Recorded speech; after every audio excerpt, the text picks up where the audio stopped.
The closest thing to home for me, honestly, it's nowhere. I cannot anymore relate a home with a physical place, especially after the war that happened in Sudan, and knowing now I do not have a physical place to call home. What was that like? From Saudi, I go to Sudan to give Sudan a shot. So I stay for a year, and then I realize I'm not ready to settle because I don't feel fully at home. So why not go and explore what's out there? Maybe, just maybe, I'll find this physical place that I can call home in the process. So in the early 2000s, I discovered Malaysia, and that's where I decided to go for university. So I go to Kuala Lumpur, and I was 17, and that's where I started my journey. Wherever I go, I want to really question if this place can be home, because I want it to be that quest that I keep asking so that maybe I get an answer for. What came up to you as the closest place that felt at home? You know what? It was... Hey loves, do me a quick favor and hit the subscribe or follow button wherever you are tuning into this. It helps grow the show more than you know. Thank you so much again, and enjoy.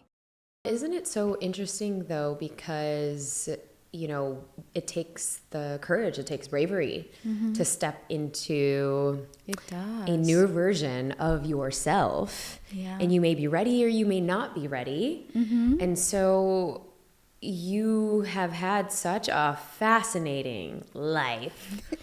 I mean, fascinating on every level. Your triumph, I've seen all different aspects and phases of your life, and I think that for our audience, I want to start with, what is the definition of home? The definition of home for me today, because now is so different. If you would have asked me maybe 5 years ago, it would be a completely different definition that maybe was tied to a physical place. But today, especially after coming face to face with war and the consequences of war, and realizing I actually don't have this physical place to call home currently. My definition of home right now is that feeling home within myself, where I feel home in my mind, with my thoughts, with the way I perceive myself, in my heart, the love I give to myself first and foremost, and then to others, the forgiveness, the ease, the peace, and in my body, to just have a healthy, balanced relationship with my body and with my soul or my spirit, to just constantly connect with who I am and connect to the essence that give me purpose in life. And just also understanding that home is a process, is not a destination, that I need to kind of continue working on, like coming back home in my soul, coming back home in my body, coming back home in my mind. Yeah. And I wanted to read some interesting statistics that we were kind of just talking about, because I'd love for everybody to really understand and know context of your story and your journey of where you grow up, how you grew up, because I think it's so fascinating. But currently right now, the UN refugee statistics in the world, we have, and by May 2024, this is just earlier this year, more than 120 million people were forcibly displaced worldwide as a result of persecution, conflict, violence, or human rights violations. This includes 43.5 million refugees and 63 million internally displaced people. And when we were chatting before this recording started, you shared that just 10 million people alone in the past 15 months alone. From Sudan itself. From Sudan got displaced because of a war that started internally in Sudan. And that includes my parents, my huge extended family that was like all over Sudan, and like 10 million other people. And I know the majority of the people are actually children and women. And it happened overnight, like literally overnight, when people were preparing to celebrate for Eid, one of our biggest celebration after Ramadan, after the fasting month. And all of a sudden, people lost everything they knew as home. I remember overnight, I was on a phone call with my parents, partially like screaming and partially crying, begging them to leave their home immediately. And And a lot of people don't realize when it comes to the refugees is that they don't want to leave. They don't want to leave. They don't want to leave. Like, Nobody wants to leave home. No, they don't. So my mom would say, like, it's not as bad as you think it is. It's just the news. They're making it bigger than it is. But I can hear the gunshots at the background. And it took me 6 months. Oh my gosh. And this time, because I remember you were in Colombia. When it just happened, I was in Colombia. I was in the other part of the world, in the middle of like a huge project that You're I had putting for on work. this big event. Yeah, I was also there. exactly. And you were a mess. I mean, you were Yeah. rightfully so. Rightfully so. Yeah, like I tried to put this brave front and still be professional and do my duties, you know, because there was no replacement for me in that particular role. It was happening when the war completely started. And at the same time, like in the morning, I'll just check in and see how they're doing. Did they get on the bus? Did they go to the other city that is a bit safer at that time within Sudan? And it took me 6 months to take them just 3 hours away. Wow. 6 months, and that was like, I think, the toughest time of my life. Like it What was really, going through your mind, your body, your heart? Because you were still living in Estonia. Yeah, I was still in Estonia, and first thing is shock. And you know, when you hear war for other countries, it sounds like a story, but when it happens to you, and it always feels so far away, but when it happens to you, first it was shock, and then not knowing what to do. Like, I'm in the other part of the world. What do we do? How do we behave? And then there's a lot of fear. Like, there is this intense fear of like, oh my God, I need to be there to help them, to make sure they're okay. And what I realized sometimes, when you're outside is even worse than you are inside. I'm not saying it's better to be like part of a war or like in the country where the war is happening, but what your mind can do to you can make you lose it. Sure, you're thinking of the worst case scenario. Exactly. So you don't know exactly what's happening there, so you go into the worst case scenario immediately. And that was like, we couldn't sleep, like it was just insanity, calling everyone that we know. And because a lot of countries actually closed their borders. Oh wow, so they could not leave. Yeah, they needed a visa, but how can they get a visa when it's completely a war zone? There's no embassies working. And so that was when the first time I felt like, man, like the Sudanese people are really alone. Like they're really alone. And I think all through history, Sudanese people always felt like they will do their thing. They will help each other, like never reached out for international help because we never got it. But even during the war, when like something so crazy was happening and like millions of people getting displaced, you still didn't hear a lot in the news about it. Like so many people wouldn't know. You definitely wouldn't hear it in the Western media. Hey loves, do me a quick favor and hit the subscribe or follow button wherever you are tuning into this. It helps grow the show more than you know. Thank you so much again and enjoy. No, At all. zero. Yeah. And it wasn't just for people to know about it. The news helped also humanitarian agencies to be part and get more donations. And I remember seeing after a couple of months, like the Red Cross was putting a report that they can't sustain themselves because they're getting zero donations. Wow. So even like one of the few agencies that were helping on the ground, they were not getting any support because nobody knows about it. So that was, for me, I think the most heartbreaking is feeling alone and not knowing how to navigate that. But then I really needed to just focus on solutions because, you know, my parents are like in their 60s and 70s. It's not like, you know, when you're younger, then you'll be like, yeah, hop on the bus and go to Egypt, take 15 hours and stay 3 days in the border, and you can't. Right? So for me, it was like solution. So I would call everybody, find ways, find any like easy route. So they went to another city first that was 3 hours away. And that's like my dad's hometown. And that was thankfully safe because everything was happening in the capital where they were. In Khartoum. And that gave us the time because my dad's passport was finishing, so we needed to renew his passport, and it was like a whole drama, you know. But luckily, what was so beautiful to see, like, if you live in the Middle East, people will always say the Sudanese people are the people with the biggest hearts. They're super kind, they're well known for generosity and honesty.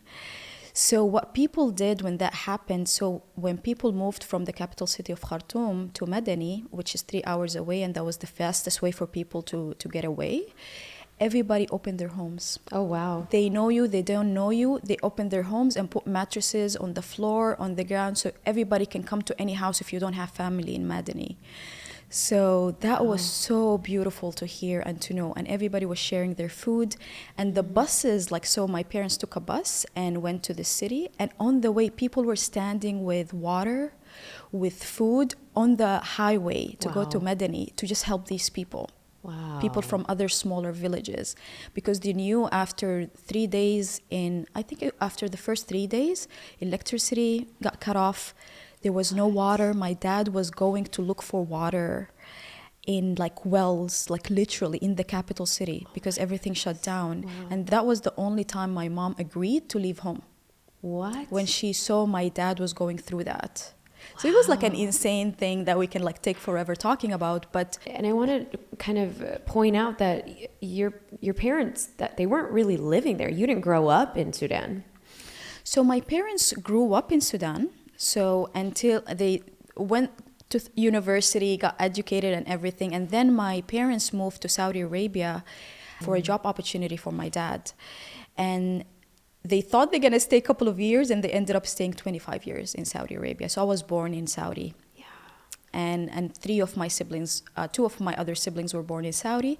The elder two were born in Sudan. So, yeah. So five children. We're 5, yeah. And so for them to have this place of, they leave their homeland of Sudan, they go to Riyadh, they raise you all in Riyadh. What was that like? You know, a lot of people, when I used to say like, I grew up in Riyadh, Saudi Arabia, everybody would be like, what was that like? Because everyone knows, especially back in the 80s, 90s, and early 2000s, it was one of the strictest country in the world. For women. For women and for men too, because there's segregation, entertainment was not allowed, there was no such thing as cinemas or parties, or everything was not allowed. It's super strict. You need to cover, like women need to cover from head to toe. So there was a lot of rules. But to us growing up there, not knowing any better, you just like see everybody doing the same thing and you think, okay, that's fine. And although we went to Sudan in holidays, still like you will come back and this was home. And despite the fact that we were born, and like for me, I lived 17 years, the first 17 years of my life in Saudi, so it was home, definitely home for me. But growing up from such a young age, you would know that there was an underlying rule that, look, this is home, but not really home. Wow. Because despite the fact that my parents were there for 25 years, as immigrant, you're not eligible for citizenship. And that applied to your children as well. So as a second generation immigrant, no matter how long I stayed, my residency only depended on my dad's work status. Wow. But that's not the craziest thing, Neeta. The craziest thing was the minute my dad would leave and we would leave with him, according to the system, it would be like I've never lived a day in Saudi. Oh my goodness. When I go back now, it doesn't matter. Like there is no any record of me that I was in Saudi. I would go through the same exact process of applying for a tourist visa as someone who's never been. Wow. So they treat you like somebody who's just touring, even though you've built a whole foundation there, you've lived there. Your identity, your memories, your childhood memories is there.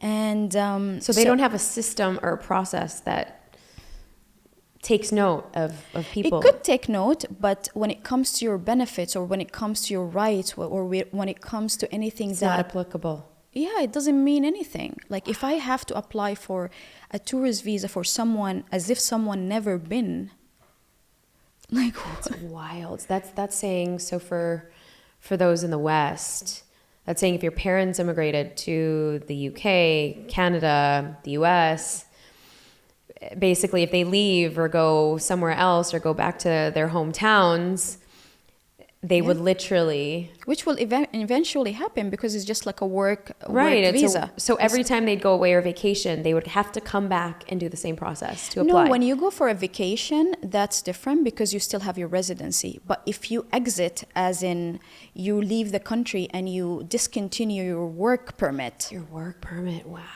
Then all of your family then loses that status, and there is no record of you in a sense that, oh, you don't mean anything to the system. You were just like here as a number added to your parent who were giving a service. So from a very young age, my parents will make sure that we don't get attached to this place that we know as home. So what do? They make sure that they immerse our five senses with all the Sudanese culture. So everything we ate, everything we heard, the music, the celebrations we went to, the dialect we spoke, because the Sudanese dialect is super different from the Saudi one. It's still Arabic, but it's still very different. And so they tried so hard to create a little Sudan in Saudi. But no matter how hard they tried, the minute we stepped outside of the home, it was a completely different world. We spoke a different dialect, we dressed differently, we faced with a different culture, we met different people. So I think from a very young age, we shifted between identities unconsciously to fit in. How was that for you? I think when you're growing up, you don't even realize. You just want to, when you're young, you don't want to stand out. You want to be, like everybody else. So when you step out and you're in an environment that is not Sudanese, which wasn't, then you adapt yourself to try to be like that. And then you come back home. I'm not going to speak a Saudi dialect because my mom will be like, why are you speaking like that? Because they don't want you to think that you're from here, because eventually we need to go back at some point. So there was like this kind of like double life, and you needed to switch between identities just to make sure that you fit in with the right group of people. Wow. And so when we went back to Sudan in the early 2000s, my parents decided that, you know what, our children are grown, we have accomplished a lot, it's time to go back home. So we all went, and for the longest time, everybody kept telling me, this is your home, this is where you're gonna forever belong, right? Because this is where your passport is from, and this is where you can live here forever, for as long as you want. So we went back to Sudan, and I was ready, to see this place that's gonna just be my forever home, and that I'm just gonna effortlessly belong. And of course you get there and that's not the reality. And the funny thing was, when I went to Sudan, I realized that people had a label for like kids who grew up outside of Sudan. And that label was like such a weird thing. They call it Shahada Arabiya, which means you're Arab educated. So you're kind of like, okay, we know you're that person, you're Shahada Arabiya, that means you're spoiled brat, you can't hustle like we do in Sudan, you wouldn't understand the slang. You're the other, basically. You're the other, so you're Sudanese, but you're not like us who grew up here. Well, and so I think this is so valuable and so important, because for so many of our audience who are children of immigrants, and I know myself, my parents, they emigrated from the Philippines and India to the US. I feel like there's always been this dichotomy of, oh, you're not Indian enough, or you're too American, or you're not Filipino enough. And so this gives you the sense of, okay, it's either where do I belong, or it's how fast can I assimilate, or it's how fast can I just blend in and be a chameleon. Yeah. So I think it gives you these beautiful skills, but then at the end of the day, and which is why I want to segue into your book, is what constitutes as home? Who is home? And I love, because you ended up, for the long and the short story, you ended up moving. You had a bioengineering degree, biomedical engineering. Whoa, you had to be really good at some of those sciences. And as a former dentist, I'm like, wow, queen. So, and you leave Saudi and you go and you begin your journey in Kuala Lumpur. Yeah. So from Saudi, I go to Sudan to give Sudan a shot. So I stay for a year, and then I realize, you know what? I feel like I'm not ready to settle because I don't feel fully at home. So why not go and explore what's out there? Let me discover the world. Let me see what's out there. And maybe, just maybe, I'll find this physical place that I can call home in the process. And so in the early 2000s, I discovered Malaysia, and it sounded like this faraway, exotic place I knew nothing about. And that's where I decided to go for university. Just because it was like my chance to go and explore somewhere new and a whole other like place that would be so different from where I grew up and and Africa basically. So I go to Kuala Lumpur and I go alone. I was 17. Wow. And that's where I started my journey. And I was like, the more I started seeing of the world, the more I was like so curious. Because being in Asia is so easy to travel around as well. So, you can go over a weekend, you can go to Indonesia or go to Thailand. And you started this journey at 17 years old. You were still a baby. You were still a teenager. Yeah. That's fascinating. Yeah, I went it was so crazy to go from like the kid who had everything done for you in Saudi. Like you never go to an official office to do any document for yourself. Everything is done for you. And then all of a sudden I had it to do everything for myself, like really figure out life. And I think I was craving for that. I needed that kind of, I want to try things for myself. I want to learn. I want to see how I would react. I don't want people to do everything for me. Like you couldn't even drive in Saudi. Like you had drivers, right? So everything was done for you. And to me, that was like a whole new word at 17. Like, okay, I'm going to go to the university and do my own papers and like, meet people and find my housing, and even just arriving at the airport, figuring out how to go from the airport to the university and all of that thing. So I just was like on high, of like that feeling of being in an adventure that I can now, just plan for myself. So that was the kickstart of like taking crazy decisions that I wouldn't have ever thought possible for me, and one of them is like dropping the biomedical engineering and joining Mind Valley. Wow. Which was like, to my parents were like, what company is that, But that ended up to be the most incredible thing ever, because it opened doors that I never thought possible. And then the traveling started. And all along, I always had this feeling of like, okay, wherever I go, I want to really question if this place can be home, because I want it to be that quest that I keep asking, so that maybe I get an answer for. So I traveled to multiple countries, and everywhere I went, I just tried to, what would it take for me to be home here? Because I don't know where my home is. And then I started applying practices that really helped me to really feel peaceful and not feel like I don't belong no matter where I go, whether it's Japan or whether it's Estonia or whether it didn't matter. I needed to just find kind of like a practical way for me to not just blend in, but be myself and just feel comfortable. Yeah. Well, and so I want to take a moment to, because I think your book, From Riyadh to Rio, A Healing Journey Back Home Through Cultures, Relationships, Religions, and Love, finally released. Yes. And you've been talking about this book for a very long time. And when I opened the first chapter, I kind of want to read the chapter 1. This is home, but not really home. Growing up in the city of Riyadh in the 1980s felt as normal as it could be, just like growing up anywhere else in the world. Riyadh was my home and life was good. Everything was abundant, and almost everyone I knew seemed to have a pretty good life. And we don't know what we don't know as we've been talking about this. And so I love how this book is structured like a memoir. And what prompted you to write it in this way? Because I see that the chapters and the parts, the sections of the book are divided into basically the places that you've lived to find your journey back home.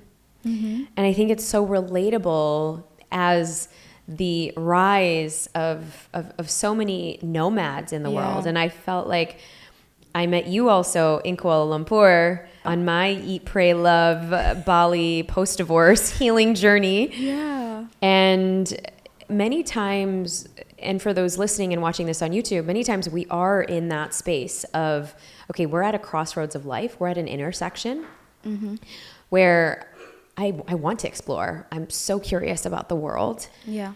And so then we keep going and we keep going. And there's this principle, the doshas in Ayurveda, and we get so vata, where we're constantly like in our head, just flowing, floating, and we're going to the next place and next place. And we can't ground.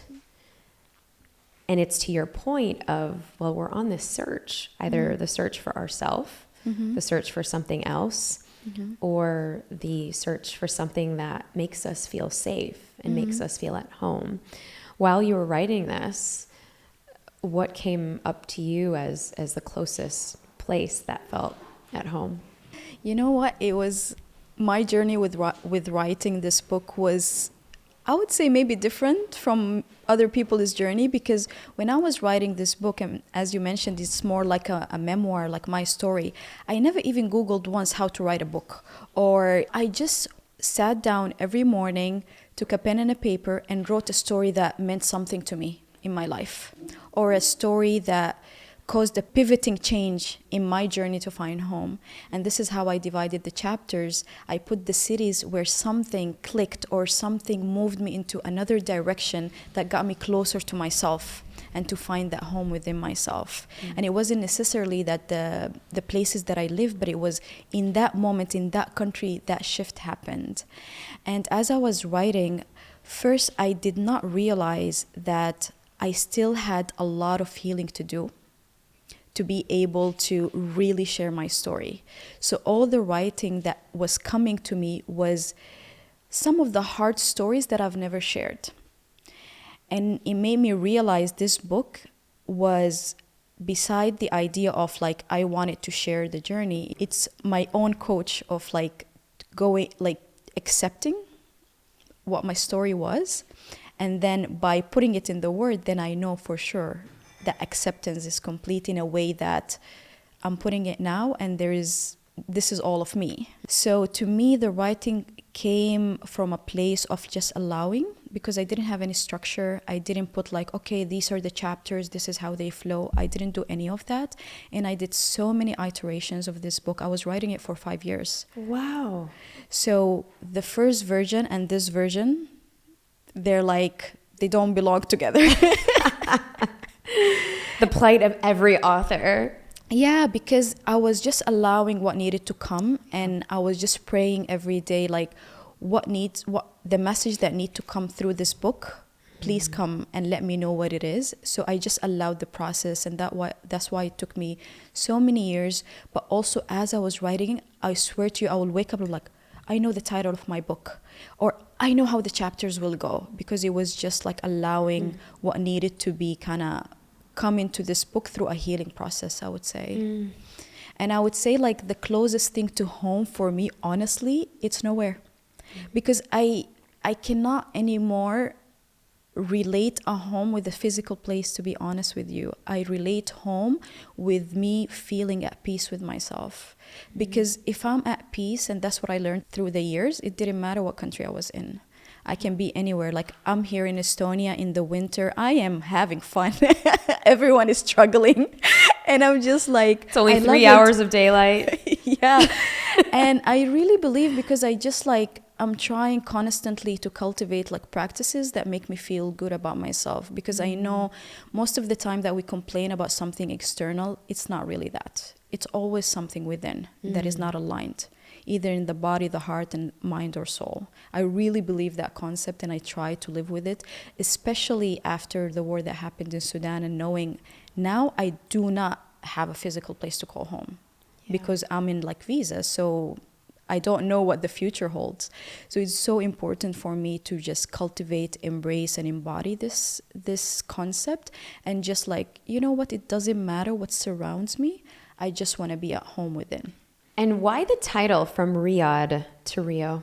Like I was saying, it just literally came to me, and I think what I'm trying to connect here is completely different opposites. If you think of Riyadh and you think of Rio, they're the absolute opposite. And I remember when I first went to Rio with my husband, who's from Brazil, I stood there and I was like, man, if somebody told me back in Riyadh that one day I will stand here in Rio, I would have laughed out loud. I would have never have believed this. And just seeing the culture, and the funny thing about Rio is that when I went to the opposite side of the world, people would confuse me for a Brazilian.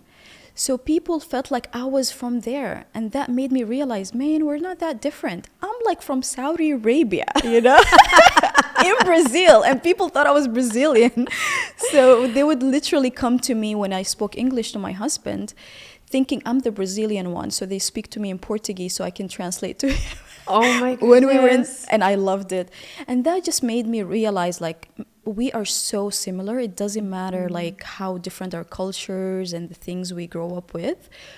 Our essence is the same. And this is what I wanted to connect with Riyadh and Rio being so different.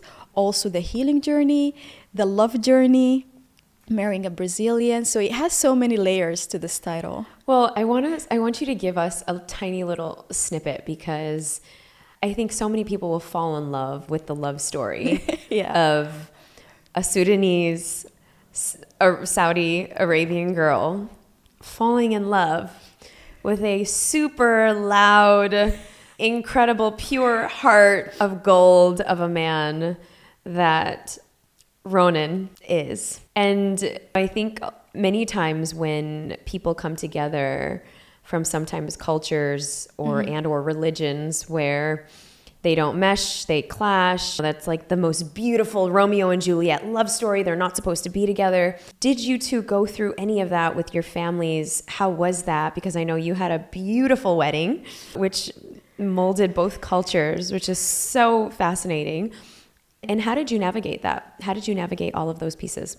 Yeah, it was one of the craziest thing to think, like, growing up in the city called Riyadh to Sudanese parents, for my partner to be someone who was in the opposite side of the world all along, and then for us to meet in Malaysia, him being Brazilian and me being from a completely different background. So when we started dating and all of that, I had so many like doubts and questions. It's like, I didn't believe this would be possible, just because of not only cultures and backgrounds, religions were different. And usually this is the hardest thing, because when you have families involved and the faith involved, then that goes beyond just the love between the two couples. You need to kind of like bring everybody in and get them to see what you're seeing in this relationship in a way, right? So when it got to the point that we needed to involve my parents, which was sooner than I wanted, but Ronan was so excited to just meet my parents when they once came and visited in Malaysia. So he was super excited. He was like, I can't wait. And I'm like, maybe not this time. And he was like, no, you're pushing it away. This is the time to do it. And one part I was worried about, like, the culture and the religion and all of that. And the other part I was so worried about all the tattoos and the earrings and the long hair. It was a lot going on. The dreadlocks. It was a lot going on, and I would never forget the first meeting. My sister came with my parents as well, thank God. So we were kind of like plotting everything and how we're going to do it. And the day I wanted to tell them that I'm dating a Brazilian, we had to have a whole plan. So me and my sister decided we need to separate my parents when I break the news so that they don't influence each other. So I'll tell my dad separately and I'll tell my mom separately. Oh. And then get them together, because we don't want any sort of influence. Right? This is brave. Yeah, so it was a golden plan. And so my parents were staying in an apartment in Kuala Lumpur close to mine. So I told my sister, okay, take my dad, go for shopping for like groceries and stuff, and then I'll have my mom to myself, and then I will break the news to her. And I was more worried about my mom than my dad, because my mom is a little bit more strict. She's a little bit more religious and kind of like she has her own ideas, of what she thinks my marriage or my husband should be. Sure. you know what I'm talking about. The moms. Yes, yes. And we did that, and I was actually quite surprised how they took it. And I didn't realize, like, being away from home for so long, since I left at 17, our parents also grow up as we grow up. So they were more open, and they were like, you know what, we're open to meeting him. And so they met during a dinner, let's say, setting. And I told him, look, we need to bring these things one thing at a time. So we need to cover all these tattoos, for starters. We need to, one layer at a time. And so in the heat of Kuala Lumpur, he was wearing like a long sleeves shirt, all like, because he had tattoos in his neck. And he was like, I can't do anything about the earrings. I was like, are you sure you can't take them out? I was like, okay, let's let their earrings, like, tie the hair. And the meeting was really well. Like, they were open, they were asking him questions. And I was like very in peace at the beginning. But I think as we started to get serious, and then the religion came into question, what are you guys going to do about the religion? And of course, to them, it was very important to understand his direction. His parents were Christian, my parents are Muslims, and his parents also like really hold tight to their faith, like my parents. So how we were going to navigate that was the most important thing. And it took like 2.5 years to navigate that, and it was really difficult because I had so many doubts, so many questions. Their fears were reflected into me, his parents' fears were reflected into him. And I really had a moment when I told him that I don't think this is going to work. It was just too much pressure, so much going on. I think is just not going to work. And I remember we had a day when we wept our eyes out because we really thought we were just going to break up because this is just too much. But slowly we just took kind of like some time to take a breather and not worry about the future too much. And slowly things started to fall into place. We found a way to navigate, and eventually my parents ask about Ronan before they ask about me. He's like, how is he? And he became the son that just added to the family, and they love Ronan so much. But it was a journey for sure, and I definitely detailed that in the book because I know there were people who might be going through the same journey. They want to know how to navigate that, and it's not easy. It's not easy. It's so powerful. And I think as we have the saying, Indian families, it's like you're not marrying the person, you're marrying the entire family. Yes. And the families are joining forces, even if both of you have lived in different countries for pretty much half your life. Yeah. And that's the beauty of it. And I'm so glad that you were able to, both of you, kind of overcome that, what sounded like such a painful yet beautiful and expansive journey. And it's a testament to your love. And it's also a testament to both of you as incredible light beings. If you meet Ronan, and one day we'll have him on the Brave Table as well, he is just such a magnetic ball of joy, and he's a true lover of humans. When he gets on stage, people are chanting his name, screaming his name. It's like a concert. So true. He in himself is like a concert. And then to have you being so like effortlessly feminine in your flow and ease, it's almost like you are that rock for him. And the two of you just have such a beautiful balance, as I've seen you both over the years. And so this literally, Brave Table fam, this is that love story. And it's not just a love story for the ages. It's also if you find yourself in navigating these difficult, painful, brave conversations. Yeah. What it sounds like you had so much peace. And so I highly recommend go ahead and pick up this book. Where can we find the book? You can find it in Amazon, Nobles and Burns, online. Okay. So it's available in all these platforms. Okay, so it's everywhere. Yeah. Okay, so it's everywhere where books are sold. We will put it in the show notes as well. How can we connect with you and learn more about you and your journey? And I love seeing you online.